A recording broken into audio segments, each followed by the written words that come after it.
여러분 11월 달에는 여러 가지 많은 일들이 있습니다. 가까이는 여러분 보시는 것처럼 11월 17일 날 우리 수능 시험이 있습니다. 그동안에 참 우리 자녀들 애썼잖아요. 국민학교 때부터 초등학교 때부터 지금 유치원부터 학원 다닌대요. 그러니 얼마나 이때를 위해서 열심히 준비하고 또 갈고 닦았을까 생각하는데, 또 좋은 결과 하나님이 꼭 주시게 되기를 바라고, 또 11월 달에는 또 우리 바자회가 있습니다. 언제죠? 금요일하고 토요일하고. 들려오는 소식에 집에서 밥을 안 한답니다. 어쩔 수 없이. 아마 저기 그 부엌에서 사역을 감당하는 분들은 음식을 많이 준비하셔야 될 것 같아요. 많은 분들이 오셔서 전주까지 소문이 나서 전주에서도 오신다고 하는 이야기를 들었습니다. 어쨌든 티켓도 많이 나가고 또 좋은 바자회 결과도 하나님이 주시게 될 줄로 믿고, 또 11월 달에는 보니까 또 빼빼로 데이가 있더라고요. 11월 며칠이죠? 11월 11일에 빼빼로데이, 또 농업인의 날도 있더라고요. 농업인의 날도 있고, 또 11월 달 들어서면 또 뭔가요? 소설인가요? 소설이 있나요? 11월 달에. 어쨌든 그런 날들이 한 달 동안 이어지게 되는데, 무엇보다도 하나님께서 우리를 도와주시기를 바라고, 하나님이 지켜주시기를 바라고, 하나님이 복 내려 주셔서 가정마다 풍요로운 감사와 결실이 있는, 가장 중요한 날이 하나 빠졌습니다. 추수 감사주예요. 또 우리 성광의 가족 음악 찬양제가 있습니다. 어제 요절의 말씀이 12절이었죠. 12절의 말씀 같이 고백합니다. 시작. 여호와께서 좋은 것을 주시리니 우리 땅에 그 산물을 내리로다. 아멘. 그래요. 우리가 믿는 하나님은 좋으신 하나님이십니다. 그래서 그 하나님 의지하고 살면 마지막 결과가 좋습니다. 그래서 로마서 8장 28절 18절의 말씀, 하나님을 사랑하는 자 곧 그의 뜻대로 부르심을 입은 자들에게는, 따라서 하세요. 모든 것이 그래요. 영어에 그런 표현이 있습니다. Everything means everything. 모든 것은 모든 것이다. 이게 말장난 같습니다만은, 모든 것이라고 하는 그 속에는 모든 것이 다 포함이 되어 있는 것이 모든 것입니다. 때로는 눈물 나는 일도 그 속에 포함되어 있고, 웃는 일도 포함이 되어져 있고, 속상하는 일도 포함이 되어져 있고, 때로는 우리 아이들 성적이 오르는 것도 포함이 되어 있고, 때로는 성적이 떨어져도 포함이 되어져 있고, 답답함도 포함이 되어져 있고, 그래요. 지금 당장은 거기에 대한 해석과 거기에 대한 의미가 모르기 때문에 힘들지만은, 지나놓고 나면 그래서 하나님이 그렇게 하셨구나. 사람은 나중에 가서 깨닫는 게 더 많습니다. 근데 믿는 사람은 그것을 땡겨서 지금 깨닫고 살자 이거예요. 무엇 때문에? 하나님 때문에. 하나님이 나와 함께 하셔서 이것까지라도 좋게 만들어 주신다, 이것까지라도 좋은 결과를 만들어 주시게 될 것이다 라고 하는 그 믿음이 있을 때 우리가 감사가 나오고, 그 믿음이 있을 때 오늘 천국을 살아갈 수 있고, 그 믿음이 있을 때 위로가 되고, 그 믿음이 있을 때 다시 일어설 수 있는 소망이 됩니다. 그래서 기독교는 희망의 종교입니다. 왜 그럴까요? 부활이 있기 때문입니다. 우리는 죽음의 현실 앞에서도 죽음 너머의 부활을 봅니다. 죽음 너머의 생명을 봅니다. 어두움의 사망 너머에 다시 밝아오는 생명의 빛을 보아요. 그것이 우리 기독교예요. 그래서 우리 기독교는 철저하게 희망을 이야기합니다. 역사적으로 힘든 그 시절에서도 기독교인들만은 희망을 노래했습니다. 왜? 하나님 때문에 그렇습니다. 우리가 믿는 하나님은 돌아가시지 않고 살아있잖아요. 그 하나님이 역사를 붙들고 계시고, 그 하나님이 우리와 함께 하시고, 그 하나님을 우리가 의지하고 있고, 그 하나님 앞에 간구하고 있고, 그래서 우리 인생 자체가 결국 하나님 안에서, 왜? 우리가 믿는 하나님 자체가 좋으신 분이니까. 그러니까 그 하나님이 나와 함께 하시고, 그 성령이 나와 함께 하시면 마지막 결과도 좋은 것으로 그렇게 인도하신다고 하는 사실을 믿고 11월 한 달 그렇게 행복하게 사시기를 주의 이름으로 축원합니다. 오늘 이 86편에 보시면은 다윗의 기도, 다윗이 시편 150편 가운데 다윗의 이름으로 기록이 되어져 있는 시가 73편입니다. 73개입니다. 굉장히 많은 시를 다윗이 남겼는데, 오늘도 이제 그 중에 하나입니다. 근데 이 86편에서 하나 특징으로 느낄 수 있는 단어가 있습니다. 뭐냐면 다윗이 계속 누군가를 지금 부르고 있어요. 혹시 눈치채셨나요? 누구를 부르고 있어요? 그래요. 근데 단어를 이렇게 바꾸면서 지금 부르고 있습니다. 1절에 보시면 여호와여, 3절로 보시면 단어가 바뀌어졌죠? 주여. 그렇게 바뀌어졌잖아요. 그렇죠? 그 다음에 4절에서도 주여, 6절에서도 여호와여, 8절에 가면 주여, 9절에 가면 주여, 11절에 가면 여호와여, 12절에 가면 주 나의 하나님이여, 14절에 가면 여호와여, 15절에 가면 주여. 이런 식으로 지금 다윗이 계속 누구를 불러요? 하나님을 불러요. 이것이 다윗이 가지고 있는 너무 귀한 그의 삶의 힘이었습니다. 다윗이라고 해서 어려움이 없었어요? 아니에요. 우리가 상상할 수 없는 어려움을 다윗은 계속 겪어요. 오죽하면 사망의 음침한 골짜기라고 자기 인생을 그렇게 표현을 했겠어요. 매일매일이 사망의 골짜기를 걷는 것과 같은 그런 암울한 인생을 살았던 사람이 다윗이었거든요. 그럼에도 불구하고 다윗이 그 속에서 그 인생의 꿈을 이야기하고 인생이 잘 될 것을 노래하고, 왜? 무엇 때문에? 그의 입술에서 누가 떠나지 않았어요? 주여. 그러니까 다윗은 계속 힘들 때마다 주여, 주여, 하나님, 주여, 그걸 떠나지 않았어요. 그걸 입에다 달고 살았어요. 사람은 생각에 있는 것만큼 말로 나오게 돼 있어요. 가슴에 있는 것만큼 말로 표현되게 돼 있거든요. 그러니까 다윗의 마음속에, 다윗의 생각 속에 하나님으로 꽉 차 있었던 거예요. 그러니까 건들기만 하면 누가 나와요? 주여가 나오는 거예요. 지금 이 시간 옆 사람만 건들봐요. 건드려봐요. 뭐가 나오나? 그러니까 11월 한 달 살면서 그렇게 우리가 살았으면 좋겠어요. 왜 힘든 일이 없겠어요? 왜 눈물 나는 일이 없겠어요? 그렇잖아요. 제가 지금 군산에 와서 톡톡히 지금 치료를 하잖아요. 왜? 감기를 통해서 지금 군산에 적응하는 전주에서도 그랬어요. 전주에서도 이제 거기 환경에 적응하느라고 감기 때문에 좀 고생을 했던 그 기억이 있는데, 군산에 오니까 또 그래요. 처음에 한국에 왔을 때 너무너무 힘들었어요. 왜냐하면 제가 살던 거기는 에어컨이 없습니다. 시원한 바닷바람이 부는 동네에서 20년을 살았거든요. 눈 씻고 쳐다봐도 구경도 못하는 동네입니다.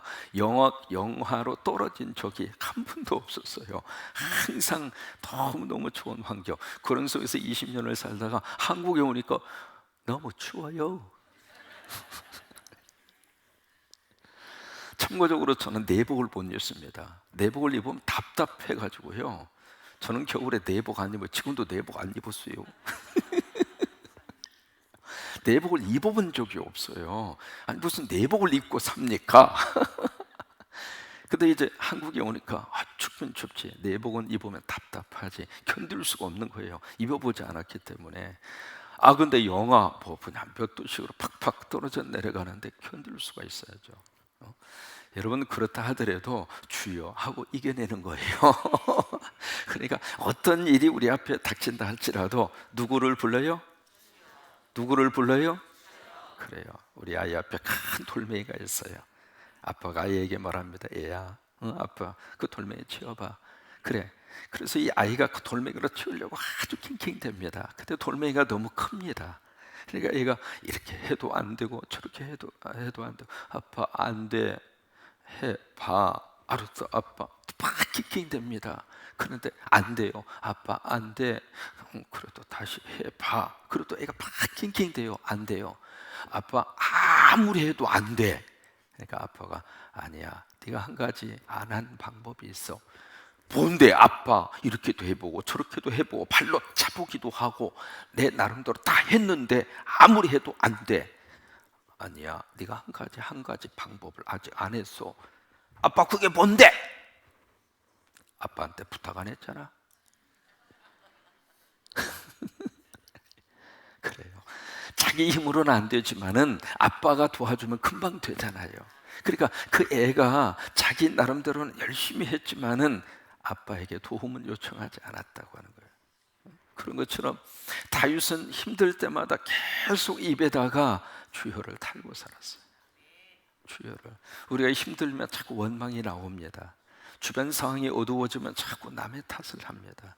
그리고 내 삶의 환경이 그냥 이렇게 위축이 되거나 어떤 경제적으로 힘들거나 어떤 상황 자체가 나빠지면 모든 그 원인 자체를 밖에서 찾습니다. 여러분, 그러다 보니까 밖에서 원인을 찾기 시작하면 해결도 안 됩니다.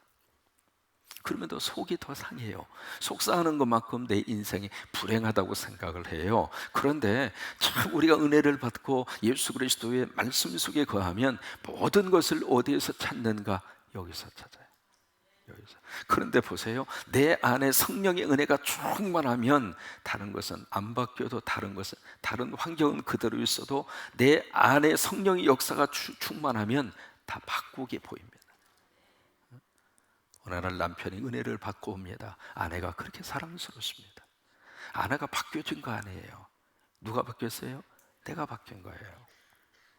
아내가 새벽 기도하면서 하나님의 말씀을 듣고 시편 여행을 통해서 너무 11년 여신도회가 귀엽다, 귀엽다, 귀엽다, 하나님의 사랑을 받고 11년 신도회가 달라졌어요. 그러면 남편이 달라 보이는 거예요.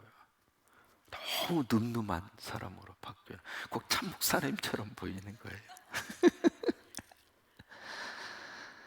참 이게 하나님의 놀라운 역사입니다. 그 다윗은 그렇게 해서 자기 인생을 살아간 거예요.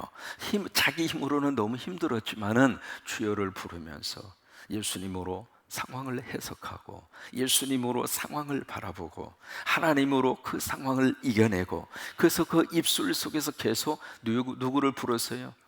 주여, 주여. 한번 해보실까요? 시작. 그래요, 그래요. 어떤 사람 주여라고 그랬더니 죽여, 죽여. 그런데 주여, 주여, 주여, 주여.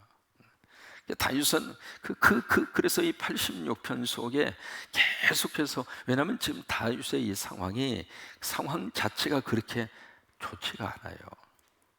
너무 힘든 상황이에요. 그래서 1절에 그렇게 이제 자기의 상황을 이어가요. 나는 가난하고 궁핍합니다. 이 가난하고 궁핍하다, 이것을 히브리 말로 뭐라고 말을 하냐면 아니라고, 아니. 우리말에 아니라고 하는 말 있잖아요. 그게 이 말입니다. 이 곤고, 옛날 번역은 곤고라 그렇게 번역을 했는데 그 히브리 말로 아니라고 하는 말입니다. 그 아니라고 하는 그 히브리 말의 뜻 속에 가난하다, 그리고 고통스럽다, 그 말이에요. 이것은 경제적으로도 조금 힘들고 또 하나 영적으로도 너무 힘들다, 그 말이거든요. 이게 다윗의 상황이에요. 그것뿐만이 아닙니다. 14절로 가서 보시면 다윗이 처한 상황이 14절에 그렇게 나와져 있습니다. 하나님이여, 교만한 자들이 일어나 나를 치고 포악한 자의 무리가 내 영혼을 찾아 싸우며 자기 앞에 줄을 두지 아니하였나이다. 하나님 안 믿는 이 교만하고 포악한 자들이 나를 둘러싸서 지금 나를 완전히 말아먹으려고 하고 있습니다. 이게 다윗의 상황이에요. 그 상황 속에서 다윗은 그 자기 상황 속에 짓눌리지 않고 그 속에서 누구를 불렀어요? 주여. 크게 누구를? 크게 누구를? 그래요. 우리가 주님만 부르짖으면 일어날 수 있습니다. 주님만 부르짖으면 하나님이 도와주십니다. 제가 미국에 가자마자 만난 목사님이 김영철 목사님이에요. 참 그분 내가 지금도 잊지 못하는 몇 가지 트레이드 마크가 있습니다. 그분은 선교라면 목숨을 거는 양반이었고, 또 하나, 이제 운전할 때 내가 지금도 잊지를 못합니다. 그분이 올스모빌이라고 하는 차를 운전하고 다니셨는데 옆에 이렇게 간혹가다 이렇게 타고 가면 그 목사님이 자기 마음이요, 빨간불도 파란불로 해서 파란불로 해석하면 그냥 가버리는 거예요. 근데 옆에 탄 사람 얼마나 마음이, 아이고 주여, 아직도 나는 더 살아야 되는데, 주여는 내가 하고 목사님은 믿습니다 하고, 그런데 한 번은 이렇게 빨간불인데 파란불로 생각하고 쭉 가다가 차가 뒤로 싹 하고 지나갔어요. 지나가니까 탁 태어나게 딱 한 말이 아버지. 그분 특징이 그겁니다. 조금 멋쩍은 상황이 되면 아버지. 그 양반이 이북 출신이거든요. 언니가 말씀드렸죠? 김일성 주석하고 식사할 때 기억나셔요? 그분이에요. 배짱이 말이죠. 거기서 그 김일성 주석하고 식사할 때 기도하고 먹어야 돼요, 그렇게 말하는 목사가 아무도 없었어요, 그 앞에서. 그런데 그 양반 배짱이 말이죠. 얼굴도 꼭 좀 표현이 그랬습니다만 불독같이 생겼거든요, 얼굴이. 그리고 눈도 훌훌 하고 목소리도 얼마나 굵직한지 말이죠. 그 양반이 기도하고 먹어야 돼요, 뭐 그 이런 식으로 했으니까 김일성 이 양반도 뭐 목사 당신이 기도하라고 뭐 그랬다고 하는 유명한, 근데 그분한테 내가 직접 들은 그분인데, 그래 운전하고 가다가 조금 멋쩍은 상황이 되면 꼭 하는 말이 아버지, 그러면 끝나. 참 이분이 어느 정도의 이 배짱이 좋으냐면, 다른 교회에 주일날 설교 부탁을 받고 설교하기 위해서 가는데 늦었어. 그래서 막 속력을 낸 거예요. 그래 경찰이 뒤에서 삥삥삥 하면서 이제 경찰이 막 쫓아와가지고 잡았어.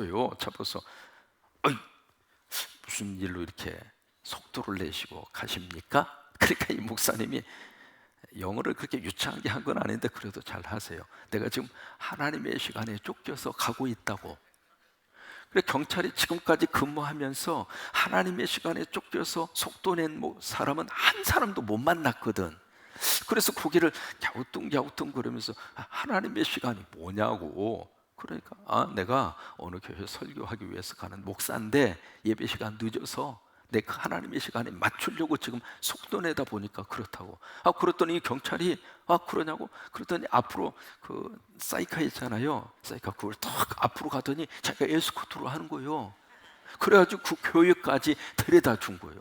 딱 데려다 주더니 다 왔습니다, 하나님의 시간에 맞았습니까? 딱 봤더니 1분 전이야. 그러니까 에스코트 받아서 이제 와가지고 정확하게 딱 온 거죠. 딱 도착했을 때 그 김 목사님이 그렇게 이야기합니다. 하나님의 시간에 맞춰줘서 고맙다고. 이제 나는 하나님의 일을 할 수 있으니까 당신은 당신의 일을 하라고. 무슨 얘기냐면 이제 티켓 끊으라 그 말이에요. 속도 위반했으니까. 멋있잖아요. 근데 그 목사님이 입에다가 아버지 이걸 달고 사는 거예요. 좀 힘든 일만 있어도 아버지, 이북 사투리로 아버지 하면 만사가 끝나. 만사가. 그분이 이제 선교 대회를 준비하고 뭔가 일이 있으면 교회에 그 야전용 군인들이 잘 때 쓰는 그 침대 있습니다. 야전 침대. 혹시 기억나십니까? 그냥 야전 침대 이렇게 쭉 깔면 침대 같이 생긴 거. 어떻게 설명해야 될까? 세대 차이를 느끼는 분위기여서 안 되는데, 그냥 이렇게 깔면 되는 군인들이 쓰는 야전용 침대 이렇게 좀 끄덕끄덕 해주면 나도 얼마나 좋겠어. 그 야전용 침대 그거 이게 쭉 밀어가지고 세웠다가 쭉 피면 되는 야전용 침대. 그걸 침대 바닥에다가 침대를 깔고 거기서 춤을 추면서 그렇게. 그러니까 뭐냐면 우리 입에다가 누구를 달고 사느냐 그거예요. 이 한 달 동안 그냥 힘들어도 주여 하고, 그냥 아버지 하고, 또 성령님 하고 그렇게 살면 여러 가지 많은 환경 속에서도 이기고 살아갈 수 있는 축복이 있을 줄로 믿습니다. 그 마지막 고백이 참 인상적입니다. 17절에 보면 같이 읽습니다. 한번 시작.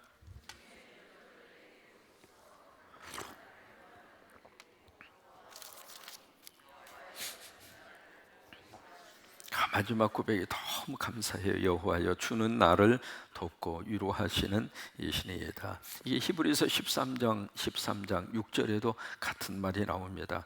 내가 담대히 말하노니 주는 나를 돕는 이신이 내가 무서워 아니하노라. 사람이 내게 어찌 하리요. 히브리서 13장 6절입니다. 잡지 중에 이것만 소개하고 끝낼게요. 목마르든이라고 하는 잡지가 있습니다. 93년 3월호에 실린 내용입니다. 미스코리아 진에 당선이 됐고 그 콘테스트에 나가서 스마일상 그리고 인기상, 무려 미스코리아 대회에서 3개의 상을 휩쓴 사람입니다. 말 그대로 그 미모와 더불어서 앞길이 확 하고 열려져 있는. 그래서 그 미스 코리아 진 출신인데 이분이 21살 때 너무 그 아름다운 미모 때문에 13살 연상의 남성을 만나서 시집을 갑니다. 말 그대로 백마탄 남자를 만난 거죠. 모든 매스컴이 그를 주목을 했고 결혼식 자체는 호화스럽게 준비가 됐고 아무것도 걱정이 없는 13살 연상의 그 남자는 회사를 거느리고 있는 그런 사장이었고 뭐 하나 남부를 거 없는. 그런데 결혼식 전날 미스 코리아 진 출신 이 사람은 충격적인 소식을 듣습니다. 내일 결혼식을 앞에 두고 있는데 그 남자가 이미 딴 살림을 차리고 있다고 하는 것을 결혼식 전날 알게 됐고 그 여인과의 사이에 애가 둘이나 있다고 하는 사실을 그때 가서 알게 된 겁니다. 이 결혼식을 끝내고 싶은데 이미 매스컴을 통해서 다 보도가 됐고 자기를 바라보는 시선이 너무나 따가울 것 같아서 끝낼 수가 없습니다. 체면이 있었기 때문에 결국 그 결혼식은 거행이 됩니다. 겉으로 보기에는 너무 호화스러운 결혼식이었죠. 모든 사람의 부러움을 사는 그런 결혼식이었지만 미스 코리아 진 출신 이 사람의 마음속에는 한없이 울고 있었습니다. 그 다음 날부터 행복한 신혼의 삶이 이루어진 것이 아니라 고통스러운 삶이 이루어집니다. 이 남자가 계속해서 외도를 하고 그 딴 살림 차리고 있는 여자와 더불어서 그 아이와 더불어서 결국 이 미스 코리아 진 출신 이 여자는 그냥 앞에다 세워놓은 간판이나 마찬가지였어요. 그러니 그 속에 다 들어가죠. 결국 병에 걸립니다. 늑막염에 걸리게 돼요. 그 병상에서 너무 신음하고 있는데 그 고통 속에서도 이 남자가 외도하는 것을 바라봐야만 하는 기가 막힌 그런 삶을 이 여자가 삽니다. 애를 낳으면 남자가 좀 정신 차리겠거니 해서 어떻게 해서 애를 하나 가졌어요. 그런데 핏덩어리 애가 있음에도 불구하고 남자는 전혀 이 여자에 대한 관심도 아이에 대한 관심도 없이 계속해서 외도를 합니다. 결국 근데 다 견디다 못해서 이 여자가 가출을 해요. 가출을 해서 먹을 게 없어서 자기의 폐물을 팔아가지고 아이에게 우유를 사서 제공을 합니다. 그렇게 아이를 기르면서 그렇게 예뻤던 그 얼굴이 이제는 기미가 긴 아줌마로 변합니다.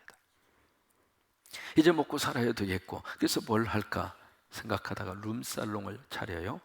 그래서 아가씨 80명을 거느리고 룸살롱을 운영을 합니다. 근데 그렇게 많은 아가씨를 거느리고 룸살롱을 함에도 불구하고 자꾸 빚이 늘어가는 거예요. 참 희한한 걸 그분이 이제 경험을 하게 되는데 열심히 사는데 이쪽은 계속 빚이 늘어나고 그래서 사는 것이 너무 힘든 거예요. 그래서 어느 날 16년 만에 후배와 연락이 돼서 그 후배 집을 방문을 합니다. 그 집을 방문을 해서 후배하고 후배 자기 남편하고 서로 이렇게 이야기하고 서로 대화하는 모습을 보면서 그 사람이 충격을 먹습니다. 부부 사이가 저럴 수도 있나? 한 번도 그런 경험을 해보지도 않았고 본 적도 없고 부부는 항상 자기처럼 그렇게 사는 거라고 생각을 했는데 이 후배의 가정은 전혀 그렇지가 않는 거예요. 바라보는 눈동자가 대하는 그 태도 자체가 집안의 분위기 자체가 충격을 먹어요. 그래서 그 후배에게 야 니네 집은 뭐 왜 이렇게 뭐 그런 생각이 들겠죠. 그때 이제 후배가 미스 코리아 진 출신 이 사람을 붙잡고 언니 사실은 나 신앙생활해 나 교회 나가 나 예수님 믿어 거기서부터 믿음에 대한 이야기를 이 사람이 듣습니다. 그 이야기를 들으면서 칠흑 같은 어두운 내 인생 속에도 주님이라고 하는 그분이 들어온다면 나도 좀 달라질 수 있지 않을까 그 희망이 생긴 거예요. 그 작은 바늘구멍 같은 틈새 속으로 성령님이 빛을 비춰주신 거예요. 그때부터 이 사람이 생각이 조금씩 열리면서 그래서 이분이 신앙생활을 하게 됐고 근데 참 거기에 마지막에 그렇게 쓰고 있습니다. 그렇게 해결이 안 되고 풀리지 않던 문제가 신앙생활을 하고 예수 앞에 나가면서부터 빚도 정리가 되고 룸살롱도 정리를 하고 지금은 그분이 유흥과 업소를 중심으로 한 선교회를 조직을 해서 그 유흥가 출신 분들을 선교하기 위한 선교회를 지금 운영을 하고 있다고 하는, 그것이 마지막 그 글의 결론이었습니다. 그래요. 하나님은 우리를 도와주십니다. 절망 속에 빠진 사람이라 할지라도 하나님이 그를 도와주셔서, 그래서 우리가 괴로울 때 누구를 봐야 돼요? 주님 보는 거예요. 힘들고 고달플 때 주여를 부르짖고 주님을 바라보고, 그런 한 달로 축복의 한 달을 될 수 있게 되기를 바랍니다. 괴로울 때 주님의 얼굴 보러 평화의 주님 바라보아라. 세상에서 시달린 친구들아 위로의 주님 바라보아라. 눈을 들어 주를 보라. 내 모든 염려 주께 맡겨라. 슬플 때에 주님의 얼굴 보라. 사랑의 주 안식 주리라. 아멘. 네, 이 한 달 그런 축복이 넘치게 되기를 바랍니다. 요절의 말씀, 요절 하기 전에 우리 주일날 예수 터치 말씀을 들었으니까 이 시간도 터치하겠습니다. 그냥 터치하면 의미가 없어요. 공감하는 마음으로 터치해야 되고, 치유의 마음으로 터치하셔야 되고, 그래야 예수 터치의 역사가 나타나게 돼요. 한번 일어나셔서 우리 월삭에 오신 분들 감사하고, 우리 아이들 꼭 한번 이렇게 끌어안아 주셔요. 여러분 아이들, 자, 서로 한번 옆에 있는 분만 하지 마시고 그 좀 앞뒤로 좀 다니시면서 한 달 동안 행복하게 사세요. 한 달 동안 은혜 가운데 사시고 건강하게 사시고, 우리 아이들 꼭 한번 껴안아 주셔요. 주의 이름으로 사랑합니다. 한 달 동안 예수님 도와주시기를 바라고,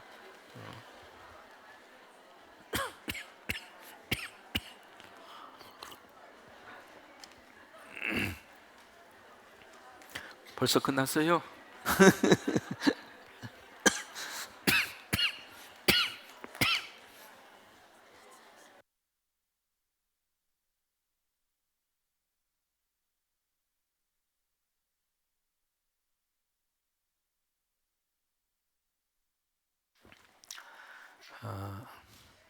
아직 안 끝난 것은 끝나고 나서 하십시오. 그 요절은 17절 말씀인데 전부 다 하시려면 복잡하니까 뒤에 있는 것만 하세요. 뒤에 있는 거 줄여가지고 뒤에 뒷부분만. 여호와여 주는 나를 돕고 위로하시는 이시니이다. 거기만 하십시오. 시작. 여호와여 주는 나를 돕고 위로하시는 이시니이다. 다시 한 번만. 시작. 여호와여 주는 나를 돕고 위로하시는 이이다. 아멘. 아멘. 어제도 우리 김치 담그시느라고 애쓰셨고, 또 김치가 부족할 것 같아서 또 그냥 오늘 또 김치를 담그신다고 하는 이야기를 들었습니다. 바자유를 위해서 애써주신 여러분 정말 감사하고, 여러분들이 흘리시는 땀방울 또 수고가 좋은 결과와 축복으로 그렇게 나타날 수 있게 되기를 바랍니다. 드디어 우리 찬송 600장으로 갑니다. 이제 얼마 남지 않아서 이거 끝나면 찬송가 거리 600장 찬송하고 끝나고 나서 우리 저쪽 방에서 우리 아이들은 잠깐 안수하고 싶으니까 아이들만 저쪽 방으로 안내를 해주시면 좋겠습니다.